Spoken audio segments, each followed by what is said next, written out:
नमस्कार मित्रों, आप सभी का स्वागत है आध्यात्मिक कहानियों में। आज हम आपको भगवान विष्णु के दूसरे अवतार कूर्म अवतार की पावन कथा सुनाने जा रहे हैं।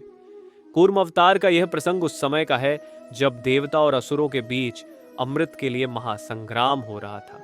यह अवतार केवल अमृत की प्राप्ति ही नहीं, बल्कि जीवन के गूढ़ रहस्यों और भगवान विष्णु की अद्वितीय लीलाओं का परिचय देता है। तो आइए इस अद्भुत कथा को विस्तार से समझते हैं। ये कथा तब की है जब देवताओं के राजा इंद्र को आर्षि दुर्वासा के श्राप का सामना करना पड़ा। आर्षि दुर्वासा ने इंद्र को श्राप दिया कि उनके घमंड के कारण समस्त देवताओं की शक्तियां क्षीण हो जाएंगी। इस श्राप के कारण देवता कमजोर हो गए और असुरों ने स्वर्ग पर आक्रमण कर दिया। देवता हार गए और स्वर्ग लोक पर असुरों का अधिकार हो गया। देवता असहाय हो गए थे और उन्होंने भगवान विष्णु से सहायता की प्रार्थना की। भगवान विष्णु ने उन्हें समुद्र मंथन का उपाय सुझाया। इस मंथन से अमृत उत्पन्न होता जो देवताओं को अमर बना देता और असुरों पर विजय दिला देता। भगवान विष्णु की सलाह पर देवताओं ने असुरों के साथ संधि की कि समुद्र मंथन के द्वारा निकले हुए अमृत को आपस में बांट लेंगे। मंथन के लिए मंदराचल पर्वत को मतानी और नागराज वासुकी को रस्सी के रूप में चुना गया। लेकिन एक समस्या थी, मंदराचल पर्वत बहुत भारी था, उसे स्थिर रखना असंभव था। इसी समस्या को हल करने के लिए भगवान विष्णु ने कूर्म अवतार धारण किया। भगवान विष्णु ने एक विशाल कछुए का रूप धारण किया जिसे कूर्म अवतार कहा जाता है। इस रूप में उन्होंने अपनी पीठ पर मंदराचल पर्वत को धारण किया ताकि समुद्र मंथन बिना किसी विघ्न के संपन्न हो सके। यह कछुआ इतना विशाल था कि उसने मंदराचल पर्वत को अपनी पीठ पर स्थिर कर दिया। इस प्रकार भगवान विष्णु ने अपने कूर्म अवतार के माध्यम से पूरे ब्रह्मांड को संतुलन प्रदान किया। मंदराचल पर्वत के स्थिर होने के बाद समुद्र मंथन आरंभ हुआ। देवता और असुरों ने नागराज वासुकी को रस्सी बनाकर समुद्र को मथना शुरू किया। वासुकी के सिर को असुरों ने पकड़ा और देवताओं ने उसकी पूंछ को।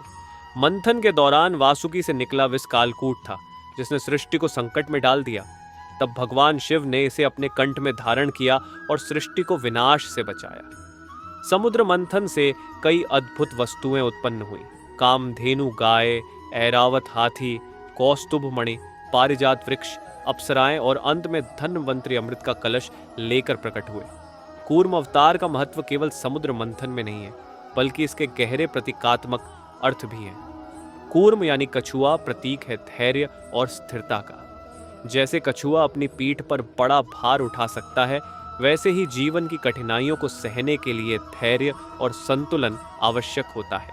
भगवान विष्णु ने अपने इस अवतार से हमें यही सिखाया कि जीवन में कितने भी उतार चढ़ाव क्यों ना आए, हमें स्थिरता और धैर्य से काम लेना चाहिए।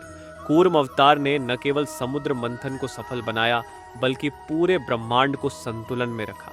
यह अवतार इस बात का प्रमाण है कि जब भी सृष्टि पर कोई बड़ा संकट आता है, भगवान विष्णु किसी न किसी रूप में अवतरित होते हैं और संसार की रक्षा करते हैं। कूर्म अवतार हमें यह सिखाता है कि स्थिरता, धैर्य और कर्तव्य निष्ठा से ही जीवन की कठिनाइयों का सामना किया जा सकता है। जब अमृत कलश प्रकट हुआ, तब असुरों ने उसे छीनने की कोशिश की, लेकिन भगवान विष्णु ने अपनी मोहिनी अवतार धारण किया और अपनी माया से असुरों को मोहित कर दिया। मोहिनी रूप में भगवान विष्णु ने असुरों को छल पूर्वक अमृत से दूर रखा और देवताओं को अमृत प्रदान किया, जिससे देवता अमर हो गए। कूर्म अवतार भगवान विष्णु की एक अद्वितीय लीला थी जिसने सृष्टि को विनाश से बचाया। यह अवतार हमें यह भी सिखाता है कि जब भी धर्म संकट में होता है, भगवान अवश्य अवतरित होते हैं। समुद्र मंथन की इस कथा से हमें धैर्य, समर्पण और अपने कर्तव्यों के प्रति निष्ठा की प्रेरणा मिलती है। मित्रों, अगर आपको यह पावन कथा पसंद आई हो तो कृपया इस वीडियो को लाइक करें, चैनल को सब्सक्राइब करें और इसे अपने मित्रों के साथ जरूर साझा करें। हम आपसे फिर मिलेंगे एक और नई आध्यात्मिक कथा के साथ। भगवान विष्णु की जय। धन्यवाद।